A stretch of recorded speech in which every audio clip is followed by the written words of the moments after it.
To appreciate the greatness of the Green Knight's ending, it's impossible not to explore the journey that gets us there.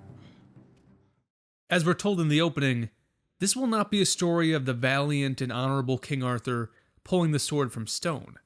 Our protagonist is no hero. He's not even a knight. He's just the king's nephew who likes to hang out at brothels and shrug off his responsibilities. Yet because blood is thicker than water, Gawain is within reaching distance of his uncle's throne. I'm not ready yet. I'm not ready. He hasn't earned it, he hasn't won glory in battle or shown a degree of wisdom beyond his years, and his mother understands his irresponsible nature and the danger it could present to the kingdom if he were to wear the crown. So she summons a quest for her son to develop his character and courage. When I first saw The Green Knight back in 2021, I was extremely impressed by its visual ingenuity and unique tone. It's hard not to be. But upon second and third viewings, I've come to see it as one of the best movies of the past decade. And its greatness stems from the story's central theme, which has an important message for every viewer. Like many of us, Gawain has a fairly relaxed attitude towards life, but wants to be something more. He respects his uncle and the throne immensely, and knows that if he's to sit there one day, he needs stories of honor and valor to tell. His latest three-night bender at the brothel ain't gonna cut it with the men who confronted death to give him the crown. So when the Green Knight steps into the throne room, Gawain, out of desperate courage and naivety, volunteers to battle the intruder. But what follows is not a duel of the fates. The Green Knight lowers his head for an easy cut and is taken up on the offer. But the things we desire never come that easy. Gawain only buys himself a year of songs and glory. Once a year passes, he must allow the Green Knight to return the favor. Or, well, that's sort of the question. Or what? What does Gawain forfeit if he doesn't see the game through? Would he lose the throne? No. Would he lose Essel? No. In fact, she wants him to stay put. She tells him that risking her life for the sake of keeping a covenant is how silly men perish. Gawain responds by saying, or how brave men become great. Here's Essel's response. Why is goodness not enough?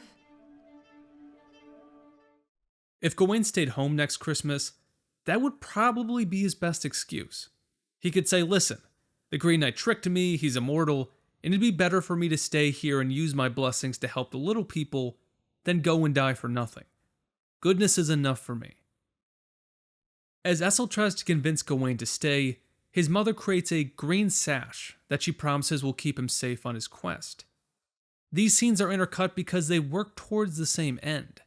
They both offer Gawain a way to avoid consequences. Stay home altogether, or be protected from the axe. Gawain chooses his mother's option for obvious reasons. If he stays, everybody will think he's a coward. But if his mother bathes him in the river Styx, nobody's gonna know. He can take the blow and return a legend. It's the ideal arrangement. But despite being outfitted like a knight, talking like a knight, having the general aura of a knight, Gawain's journey is not a great example of physical and moral courage. He's tricked and robbed by the very first person he speaks to outside the walls, and he's relentlessly attacked by casual references to his knighthood, which does not exist. I'm not a knight. But you said you were. I never said that.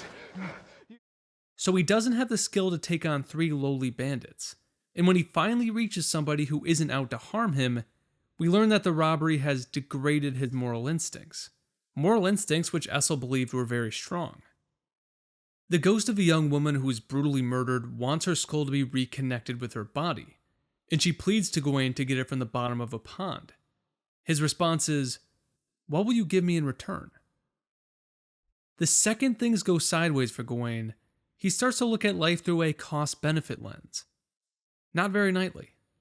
Thankfully, the young woman's response corrects him. Why would you ask me that? Why would you ever ask me that? The Green Knight is an incredibly dense film. It would take an hour to break down the purely visual storytelling that the director leans upon in the middle portion of the story. But the final and most important encounter of Gawain occurs at the Lord's castle. His brief stay at the castle is another moral challenge. The Lord takes him in, treats him like a close friend, and allows him to stay and build up strength for his final meeting with the Green Knight. But what appears to be a reprieve is anything but. The Lord's wife tests him with sexual advance after sexual advance, and Gawain, to his credit, stays away. But one morning she catches him off guard with not only her beauty, but the green sash that was stolen from him. Once the possibility of survival becomes real again, he relents and allows the lady to take what she wants, so he can get what he wants. She leaves him with the sash and these parting words. You are no knight. Right after the scene, Gawain leaves to face the knight. By the agreement he made with the Lord, he should give the sash up. But he doesn't. And when the fox challenges him to leave it behind to prove he's not afraid, he rages at the accurate indictment of his character. It's on that note that Gawain reaches the end of his journey at the foot of the Green Chapel. And this is where the Green Knight becomes something truly special. Based on the events of his journey and dependence on the sash, Gawain's inability to take the blow is not surprising. As the lady tells him, he's not a knight. The fear of death is too much for him to bear, so he flees. And it's hard to blame him. I mean, how many of us wouldn't do the exact same thing in that situation? This is where the vision begins. His journey back home is easy. There's even a horse waiting to take him back. He escapes death for a pleasant ride back to safety. But when he arrives at the castle, we get an answer to our question at the beginning. What does this choice cost Gawain? For 15 minutes, without any dialogue, we see what his life will become. The simplest way to put it, Gawain is no longer able to be the man he knows he should be. He has forfeited his honor and dignity to survive. He's forfeited his courage to survive. And you can see that realization on his face. When the crown reaches his head, it's rusting. It rejects him. If he was Barry Keoghan's character, somebody without responsibility, maybe he could live with himself. But as a son, as a ruler, as a father, he just can't. He projects his inner anger at those around him, and the realm crumbles. In the end, Gawain dies alone with his castle under siege. When he finally removes the sash, it's an act of cowardice, a refusal to endure another humiliation at the hands of his enemies.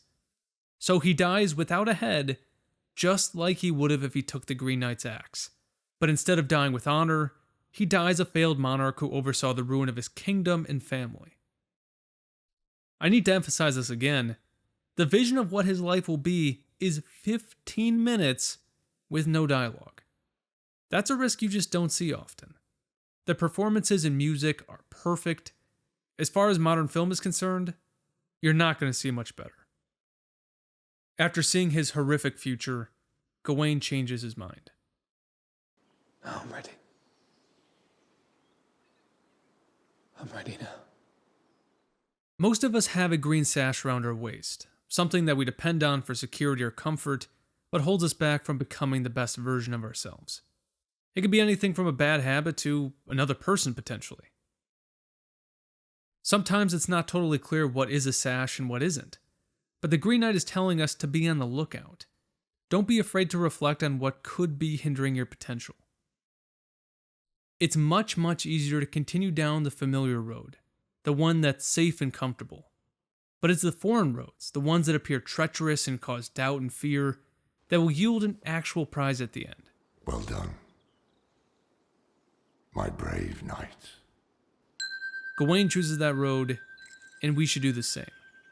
For what good is it for a man to gain the whole world at the price of his soul?